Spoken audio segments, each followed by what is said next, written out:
오늘 본문인 에베소서는 그리스도의 몸인 교회에 대해서 아주 중요한 내용들이 잘 담겨져 있는 말씀입니다. 에베소서는 전부 1장부터 6장까지로 되어 있습니다. 그 구성이 어떠하냐면 1장부터 3장까지는 중요한 신학적 교리와 내용들이 들어져 있습니다. 1장은 영원하신 하나님이 창세 전에 예정하시고 계획하신 뜻 안에서 하나님이 이루신 일들을 이야기해주고, 2장은 그리스도 밖에 있던 자들이 어떻게 그리스도 안으로 들어오게 되었고 또 그들이 어떻게 교회가 되었는지를 가르쳐 줍니다. 3장에 가서는 하나님의 경륜 안에서 에베소 교회, 이방인의 교회이죠. 그 이방인의 사도로 부름받은 바울의 사역과 그 사명에 대해서 이야기해 줍니다. 1장부터 3장까지는 이렇게 중요한 교회에 대한 신학적인 내용들이, 교리의 중요한 내용들이 나옵니다. 그런데 4장에 가면 사뭇 달라집니다. 4장부터 6장까지는 앞에 1장부터 3장까지 이야기했던 하나님 말씀의 그 중요한 핵심들을 근간하여서 하나님 안에서 이제 새로운 질서 가운데 들어간 하나님의 성도들이 교회에서 성도로서 어떻게 살아가야 하며 어떻게 반응하며 살아가야 되는지에 대한 삶에 대한 이야기가 나오게 되는 것이죠. 사랑하는 성도 여러분, 예수님을 영접하고 구원받는 것은 우리의 꼬린점이 아닙니다. 시작점인 줄 믿으시기를 바랍니다. 바꿔 말하면 구원은 예수 믿고 천국 가는 게 전부가 아니라는 말씀이죠. 만일 예수님을 믿고 천국 가는 것이 하나님이 우리에게 주시고자 하는 구원의 전부라고 말한다면 여러분과 저는 지금 여기 있으면 안 되지 않을까요? 여러분, 우리가 여전히 여기 있으면 천국에 있어야 되지 않을까요?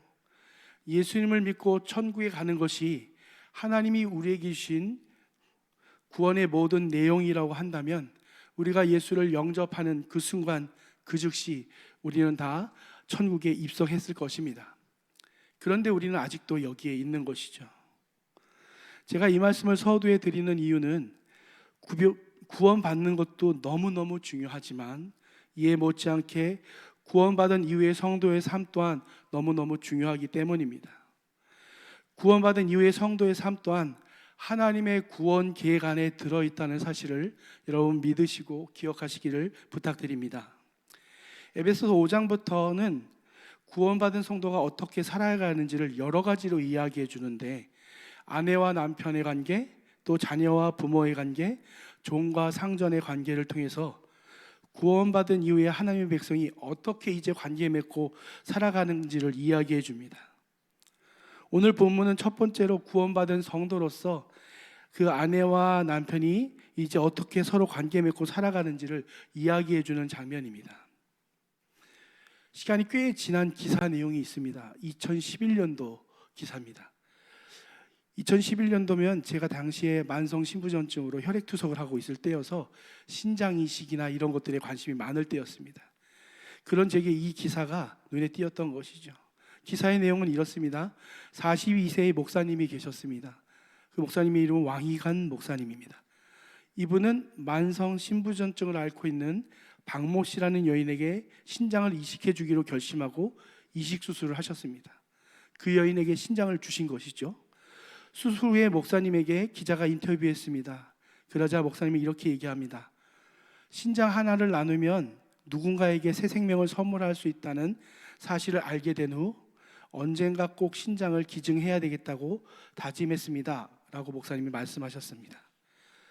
이 박모 씨는 신장을 기증한 목사님과 전혀 아는 사이가 아닙니다.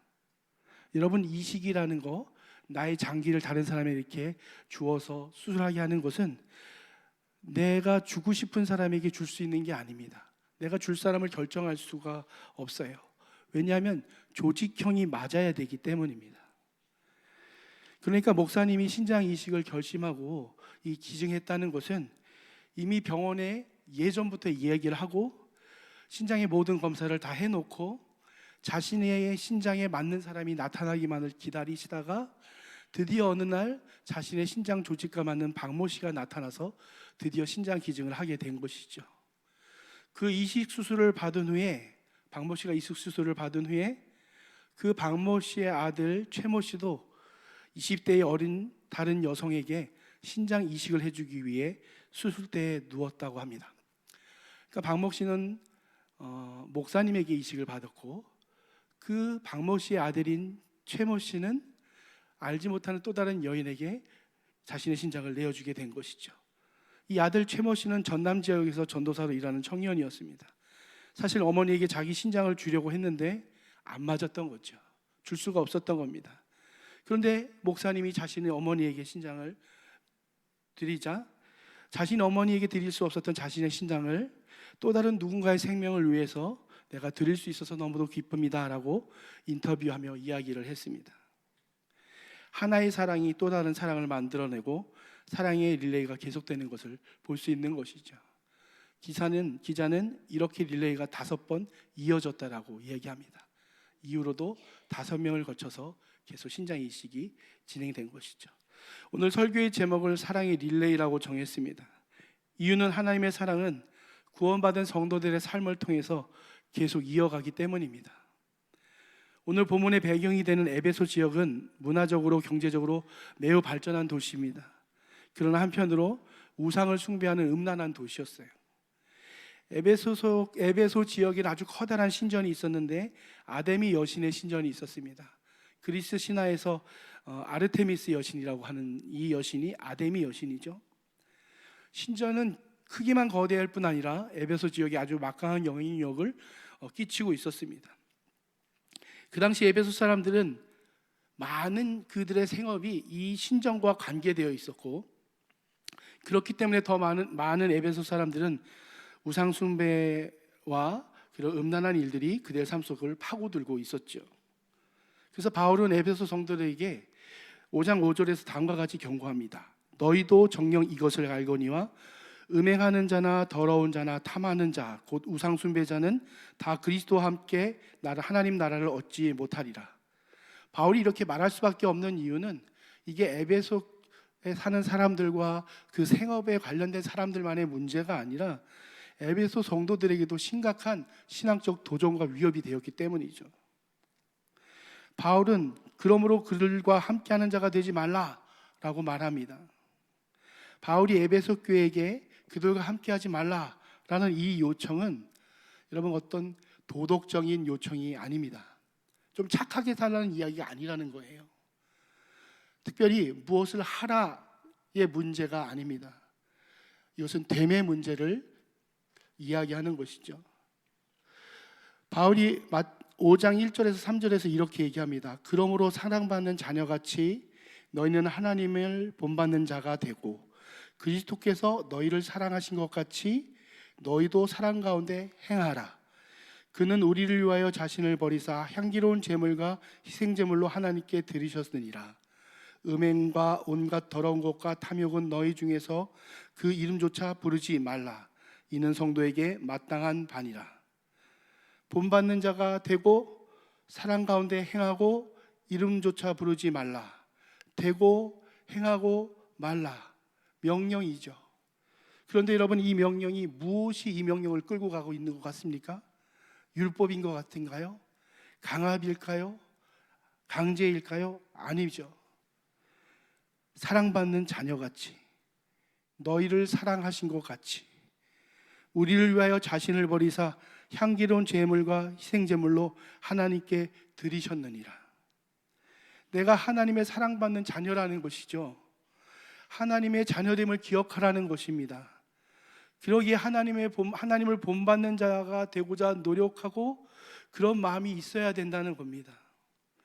그리고 그리스도께서 나를 사랑하신 것 같이 너희도 이토록 사랑해야 되고, 마지막 결론적으로 이렇게 하는 것이 성도가 마땅하다는 것이죠. 언제나 우리의 신앙은 하라의 문제 이전에 내가 하나님의 자녀됨, 또 성도됨, 교회됨, 우리 마음 가운데 이것이 더 중요하게 여러분 고백되어지기를 간절히 원합니다. 우리가 이와 같은 이해를 가지고 오늘 본문의 말씀을 살펴보기를 원합니다. 많은 성도들이 구원을 받아서 새 사람이 되었음에도 불구하고 참 바뀌지 않는 영역이 있다면 어디일까요? 여러 영역을 말할 수 있지만 아마 가정이 아닐까 싶습니다. 특히 남편과 아내의 사이가 아닐까요? 자녀와 부모의 사이보다 남편과 아내의 사이가 더 밀접한 것 같습니다. 여러분, 부모가 자식을 아무리 사랑하고 가깝게 여기고 심지어 내가 낳았다 할지라도 부모가 자식에게 하고 싶은 말 다 하고 살까요? 못 하고 살까요? 다 하고 사시나요? 못 하고 사시죠. 그럼 자식은 다 하고 살까요? 여러분, 자식도 다 하지 못하고 삽니다. 그런데 부부 사이는 어떨까요? 여러분, 자녀와 부모 관계보단 더 솔직하고 더 많이 편하게 이야기하는 걸 느낍니다. 제가 결혼하고 이 놀라운 사실을 깨달았습니다. 저는 남동생이 있는데 제 남동생이 참 착합니다. 저희 어머니 60이 되기 이전에 일찍 돌아가셨어요. 저희 어머니가 일찍 돌아가시자 제 동생이 걱정이 되는 겁니다. 제 동생은 그때 오래 사귄 여자친구, 지금의 아내인 그 여자친구가 있었는데 저는 하나님의 은혜인지 뜻인지 날 때부터 여자친구가 없었습니다. 그래서인지 동생이 저를 불쌍히 여겼던 것 같아요. 어느 날 둘이 가더니 강아지 한 마리를 데리고 오더니 저를 위해 사왔다는 거예요. 어머니 돌아가셨으니까 이걸로 위로받으라는 얘기죠. 얼마나 착한 동생입니까? 어머니가 돌아가신 후에 저에게 낙이 있었습니다. 그건 뭐냐면 제가 사역이 끝나고 집에 갈 때 맛있는 것을 사가지고 집에 가는 겁니다. 그러면 동생이 그것을 기다리고 있죠. 그럼 동생에게 그것을 주면 동생이 맛있게 먹고 또 재밌게 이야기하고 서로 즐거워하는 시간들을 갖습니다. 사역이 끝날 때마다 뭘 사가지고 갈까 고민하며 동생이 좋아할 만한 것들을 골라가지고 사가지고 가기를 반복했습니다. 기다리는 동생을 생각하면서 그것이 또 집에 가는 어머니 없는 집에 돌아가는 하나의 낙이기도 했습니다. 그러던 때에 사모가 나타난 것이죠. 동생이 충격을 받았습니다. 이 모든 맛있는 것이 어디로 갔을까요? 더 이상 제 동생에게 가지 않았습니다. 저는 그때 놀라운 사실을 깨달았습니다. 결혼하기로 마음을 먹고 둘이 서로 기도한 기도의 제목이 하나됨을 깨닫고 하나님이 짝지어준 배필이라는 확신 안에서 남편과 아내 간의 교제를 나누는 중에 제가 제 동생에게도 하지 못하는 얘기를 만난 지 얼마 안 된 이 여자에게 하고 있다는 사실을 제가 깨달았죠. 여러분, 남편과 아내 사이에 둘이 하나 되는 일들은 하나님의 신비입니다. 너무도 아름다운 하나님의 신비가 성도된 남편과 아내 사이에 있는 줄 믿습니다. 이게 교회와 그리스도의 관계 아니겠습니까? 근데 문제가 뭘까요? 문제는 세상은 악하고 우리는 약하다는 데 있는 것이죠. 이 하나됨의 신비가 하나님에서 누려야 되는데 우리가 연약하고 세상이 약하다 보니까 자식하대도 하지 못하는 말을 내 남편과 아내에게는 너무 쉽게 나의 쓴뿌리로 상처를 주며 할 때가 있다는 것이죠. 그로 말미암아 잘못된 관계가 되어가고 그로 말미암아 구원받은 성도임에도 불구하고 힘들어하는 가정들이 얼마나 많은지 모릅니다. 오늘 말씀을 통해서 결혼관계에 있는 남편과 아내를 통하여 오늘 성경은 이야기합니다. 먼저 아내에게 말씀하지요. 아내들에게 자발적으로 남편에게 자신의 복종할 것을 성경은 분명히 요구하고 있습니다. 제가 방금 두 단어를 사용했어요. 자발적이란 말과 복종이란 단어를 사용했습니다. 어떤 게 더 중요할까요? 자발적이 중요합니다. 복종에만 너무 집중하면 여러분 하나에 매여 있는 율법적인 생각으로 사고하기가 쉽습니다. 중요한 것은 자발적입니다. 여러분 원본 그대로 번역해서 읽으면 이렇습니다. 아내들이여 자기 자신의 남편들에게 주께처럼 하고 끝이에요. 뒤에 복종하라는 단어가 안 나옵니다. 이렇게 말씀드리면 쾌재를 부르는 아내분들이 계실지 모르겠지만 여러분 그렇다고 뜻이 바뀌지는 않습니다. 복종하는 의미는 그대로 가지고 갑니다. 왜냐하면은요 이 문맥의 맥락으로 보게 되면 남편과 아내의 관계 앞에 이 말씀이 시작되는 앞에 피차 서로 복종하라는 말씀이 전제처럼 서두에 딱 주어집니다. 그래서 이 뒤에 아내들이여 자기 자신의 남편에게 주께처럼이라고만 말하여도 피차 복종하라를 뒤따라와서 복종하라는 말이 그 의미를 더하게 되는 것이죠. 성도와 성도 간에도 서로 복종할 뿐 아니라 성도된 남편과 아내도 서로 복종하는데, 서로 피차 복종하라는 그 하나님의 말씀으로 말미암아 아내가 남편에게 복종하라는 의미를 여전히 갖게 된다는 것입니다. 자신의 남편에게 죽게 하듯이 복종하라는 메시지라는 것이죠. 그런데 중요한 게 무엇이냐고 하면 이게 아내들에게만 복종을 말하는 게 아니라는 거예요. 왜냐하면 앞에 분명히 피차 복종하라고 말씀하기 때문이죠. 제가 여기서 집중하고 싶은 것이 하나 있습니다. 그것은 무엇이냐면 남편들을 향한 복종이, 여러분, 남편으로 인해 연유되는, 제가 여기서 집중하고 싶은 것은 남편을 향한 복종이 남편을 인해서 연유되지 않는다는 겁니다. 그러니까 남편 때문에 복종하는 게 아니라는 말이죠. 우리가 지금 이 말씀을 들을 때 특별히 아내들이 마음에 힘들어하거나 괴로워하는 이유가 어디 있을까요? 그것은 바로 남편의 어떠함 때문 아니겠습니까? 이런 남편 저런 남편, 마음에 들지 않는 남편, 여러 가지로 내 눈에 못나 보이고 나에게 불만사항이 많은 남편에게 복종하라는 마음이 마음에 부대끼는 것입니다. 과거 남편은 완력과 금력, 가부장적인 그런 권위를 가지고 억눌렀죠. 오늘날 많이 달라졌습니다. 지금 성경은 이런 복종을 하라고 얘기하는 게 아니죠. 지금 남편에게 복종하라는 것은 이런 가부장적인 복종을 하라고 성경이 말하는 게 아닙니다.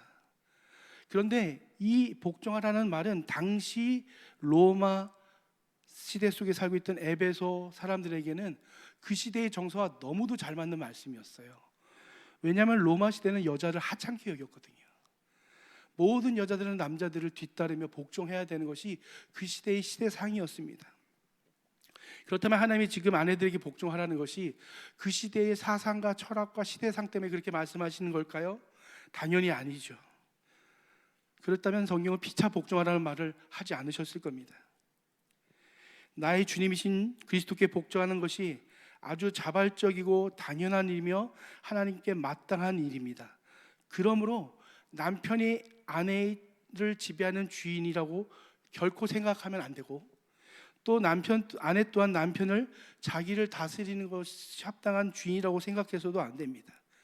남편과 아내의 주인은 오직 예수 그리스도뿐인 줄 믿습니다.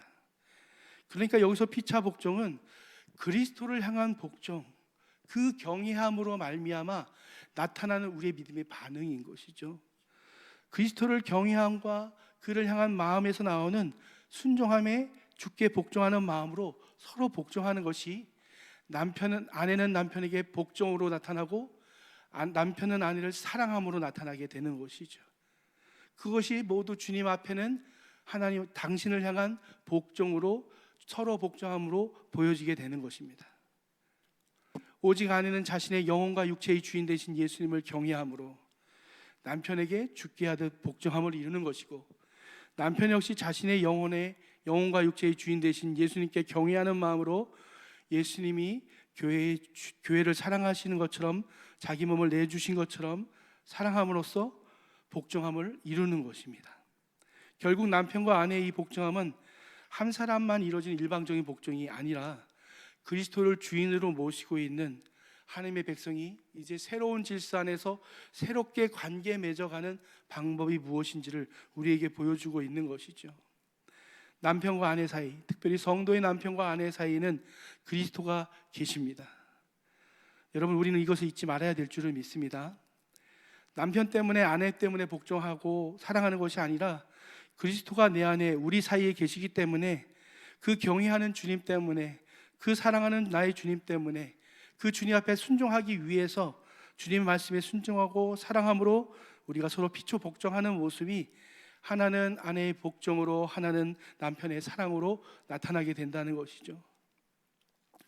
아내와 남편의 모습 속에서 교회를 위해서 자기 몸을 버리신 예수 그리스도를 생각하면서 그 아내를 바라보는 남편과 그 남편에게서 복종한 아내를 한번 상상해 보십시오. 남편인 아내인 나를 볼 때 아내가 자기 자신을 위해서 십자가에 죽으신 주님을 떠올리고 예전 같지 않고 부족한 아내인 나임에도 불구하고 주께서 교회에게 하신 것 같이 아내인 나를 사랑하기 위해서 피곤함과 지침 속에서도 몸부림치는 남편의 모습을 한번 상상해 보십시오. 아내가 남편인 나를 볼 때 남편인 자신을 위해 십자가에 죽으신 주님을 떠올리며 여전히 지금도 고생만 시키는 남편임에도 교회가 주를 위해 하는 것 같이 남편인 나를 따르기 위해 어려움과 수고와 고통들 속에서도 몸부림치는 아내를 한번 상상해 보십시오. 이 얼마나 아름답고 영화로운 모습이겠습니까? 내 아내가 이쁜 것도 너무 좋지만 여러분, 내 아내가 이와 같이 하나님 앞에 순종하려고 몸부림치는 아내라면 얼마나 기쁘지 않겠습니까? 내 남편이 능력 좋은 것도 좋지만 여러분, 내 남편이 이와 같이 하나님께 순종함으로 아내인 나를 대하려고 몸부림치고 있다면 여러분, 얼마나 감격스럽겠습니까? 그렇다면 하나님이 보실 때는 어떨까요? 그런 남편과 아내를 보시면서 주님은 서로 피차 복종하는 그 모습을 당신을 향한 순종과 복종으로 받으시고 그들 기뻐하실 줄을 믿습니다. 저는 신장 이식을 했습니다. 아내가 신장을 기증해 줬죠. 기적이죠. 아까 말씀드렸지만 신장은 주고 싶어도 누굴 정해서 줄 수 없다고 말씀드렸잖아요. 저는 O형인데 아내는 AB형입니다. 피도 서로 주고받지 못하는 사이인데 제가 이식할 때쯤 하나님께서 혈장 교환술이라는 것들을 새로 사용할 수 있게 해주셔서 혈액형도 전혀 다르고 조직도 잘 맞지 않는 아내의 신장을 받을 수 있게 해주셔서 은혜로 수술을 하게 되었습니다. 저는 어렸을 때부터 잔병치레가 많아서 많이 수술을 해봤지만 아내는 처음 하는 수술이었습니다. 정말 뭣도 모르고 한 것이죠.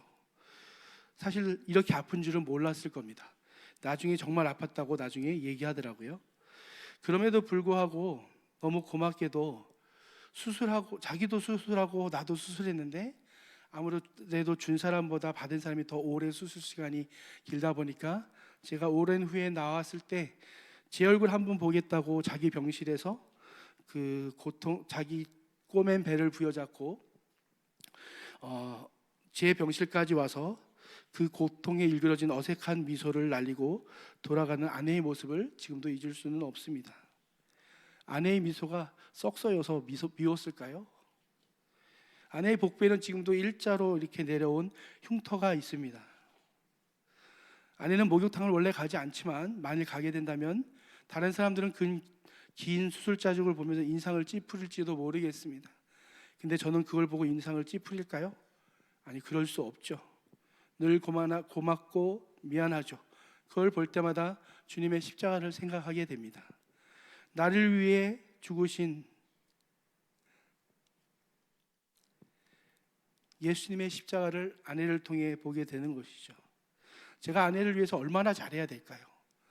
정말 잘해야 된다는 얘기를 정말 많은 여성분들한테 듣습니다. 저도 인정합니다. 그렇지만 그게 잘 안 되더라고요. 사람이 은혜는 쉽게 잊어버린다고 저의 입에서 어느새 또 험한 말이, 거친 말이 아내에게 나오기도 합니다. 그러나 성령은 우리 안에 계셔서 우리로 예수 그리스도의 은혜를 잊어버리지 않도록 우리 안에 오늘도 역사하시는 줄 믿습니다. 그러기에 우리도 예수 그리스도의 십자가와 그 은혜를 깊이 생각하면 할수록 이 안에서 남편과 아내와 모든 관계들 속에 새로운 질서 안의 관계를 맺고 살아가게 되는 것이죠.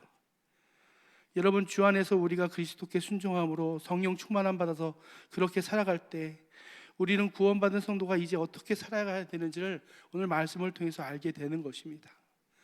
다시 한번 아까 읽은 말씀을 읽어볼까요? 남편들아, 아내 사랑하기를 그리스도께서 교회를 사랑하시고 그 교회를 위하여 자신을 주신같이 하라.